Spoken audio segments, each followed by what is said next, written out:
Hi, my name is Thomas Balch, and today I'm going to be talking about the energy security platform for Donald Trump and his administration for the first term. So, in the 2017 National Security Strategy, Trump specifically brings up the topic of energy security in his embracing energy dominance category. And the way that he does this is that he wants to utilize America's strengths with its vast amounts of natural resources and start to become more of a world player on selling those resources and utilizing them to the best of our abilities. So, as for how he did in the first term, I believe that he has succeeded in embracing the energy dominance. He's definitely led us to a more secure situation and has led us to be completely energy independent. So he's gotten rid of all of our dependence on foreign resources. So today I'm going to be going over one, how he's done that, two, why he did it, and three, one of the implications going forward of how this is going to affect us. So starting off with how he's done it, starting on his platform, Donald Trump, when he first started out, was embracing the middle class and the blue collar workers. And he said that he was going to remove restrictions on the coal industries and mining industries across the board. And he has definitely done that. So far, he has passed legislation to sell off federal land, reduce the amount of federal reserves that are protected by the federal government. So he has allowed private industries to go into national parks and federal land in order to mine and get to the resources that are protected there. Another one of the ways is that he's just removed some of the restrictions that were put on by the previous administrations. There were many carbon dioxide and pollution, as well as environmental regulations that were put on businesses. For example, they couldn't produce over a certain amount in a year, which drastically reduced their productivity. So Trump went in and has abolished most of those laws. A lot of the companies now have free reign to make as much as they want in order to produce and reserve. So that's definitely had an effect on how we've become energy independent. So now, an important thing to note is this goes against the norm. In international law, we are under obligations from the UN as well as some international agreements to reduce our emissions, especially within the past about 50 years or so, since the 1950s, 1960s. Environmental problems have become a really big concern for the international community. And so we are in the process of backing out and reversing some of those regulations that we've started. So, for instance, the Paris Climate Accords back in 2015, they were initially instigated because of the large amount of pollution they're producing an ozone layer. And we have since backed out of that and started to use methods that were specifically banned in the Accords. For instance, fracking. It is a way of gaining up more oil through the cracks in the bedrock underneath the oceans. And it really dries out the soil and it makes it a lot more prone to earthquakes. It's important to note that this hasn't happened yet, but scientists have proven that that type of soil and process of fracking does increase the chances of earthquakes happening. So in order to embrace our energy dominance, we have so far increased the amount of mining capabilities through federal land and reserves. We have reduced the regulations on said mining companies and resource production agencies. That way they can produce more and sell it off. And then we have sort of gone against the international norm and really upped our game on our resource production stage. Now, this may sound bad, but the security aspects are why Donald Trump did it. Including the economy, it has drastically increased our security level internationally. So an example that I like to bring up is Russia and France. After the fall of the Soviet Union, Russia had a large hold on the resource production in the Eastern Europe area, and France actually tied into this network. So as of right now, Russia provides about 60% of the oil in Eastern Europe, and even more in some countries. For instance, countries like Poland and Czechoslovakia, they are almost completely dependent on Russian oil. France less so. They get about 40% of their energy from Russian oil and natural gas, but they realize that that's 40% of their resources, that if something were to happen with Russia, they would now be out of 40% of their energy. So they've started to switch over to nuclear energy. And since 2013, they have reduced Russia's influence to about between 6 to 8% instead of 40. So that shows just how drastic energy security is. If something were to happen and your supplier says, "Hey, we're going to cut you off," then you're done. You have no way to make up that extra 40% that you've now lost. So the United States is the number one consumer of natural resources in the world. We consume about 20% of the world's energy. So behind us is China with about 13%, and then after that it just drops exponentially. One of the ways that this energy resource dependency theory has become a problem is the thought of energy insecurity. Not energy security, but energy insecurity. And this is the belief that a country needs to be able to provide all of its citizens with energy no matter what the cost.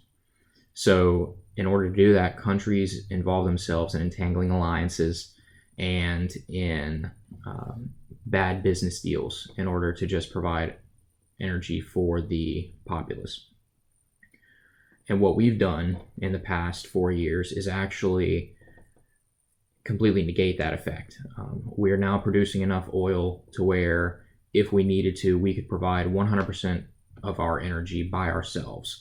So that 20% of the world's energy, we are now producing over 20% of the world's energy. So if we needed to, if say there was another world war, we could back out of our agreements and completely sustain ourselves for indefinite amounts of time, just based off of how much we're producing. Now, that's not to say that it would last forever, because eventually we all know that fossil fuels will run out. However, we could last for a very long time. And another way that we have reduced our dependency on certain countries, such as Saudi Arabia and Iran, and other countries in the Middle East, who are the main providers of oil, we have diversified our portfolio, if you'll say.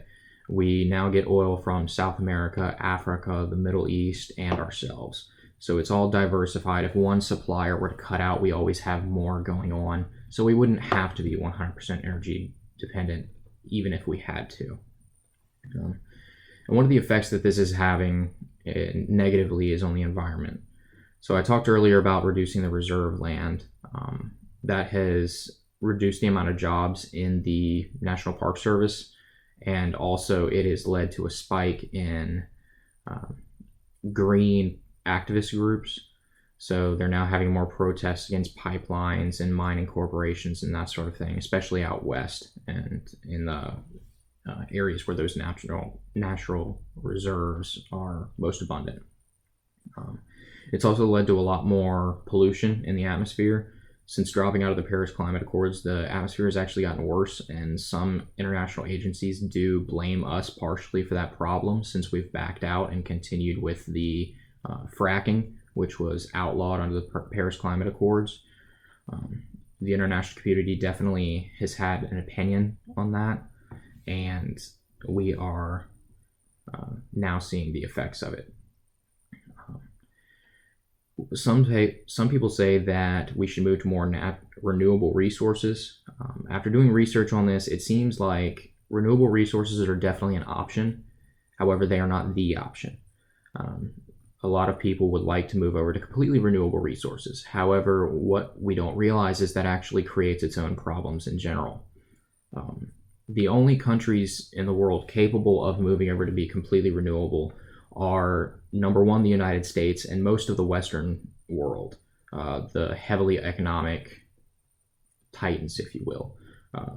United States, China, Great Britain, France, Germany, those countries would be able to move over to completely renewable energy.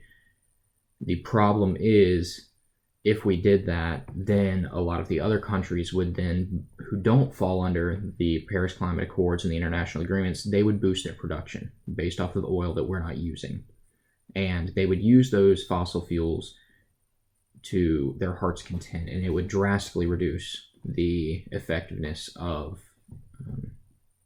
us moving to renewable resources. It would almost negate the effect completely. And then on top of that, if we were to try and supply other countries in order to reduce that effect, then they become even more dependent on us for their energy. So we're the only, or one of the only countries in the world capable of producing the technology needed in order to utilize renewable energy. And if we were to go to a country, say Somalia, and give them information or technology and assistance in order to move over to be more renewable, then they would have a problem, because now they're in the same energy insecurity dilemma that I talked about earlier. They're now receiving almost 100% of their energy from us.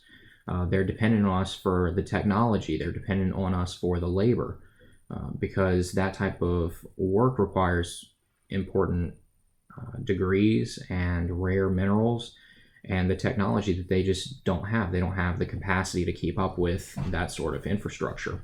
So we would basically have to run their energy grid and their energy politics, which that reduces national security, it reduces the idea of sovereignty, and no one would really agree to it. So there are problems with renewable resources. But all in all, I do believe Trump in his first administration has succeeded in embracing their energy dominance. We are now completely energy independent. We now are the number one producer of resources in the world. Even though we utilize 1/5 or 20% of the world's energy, we make more than that. But like I said, it has had its problems.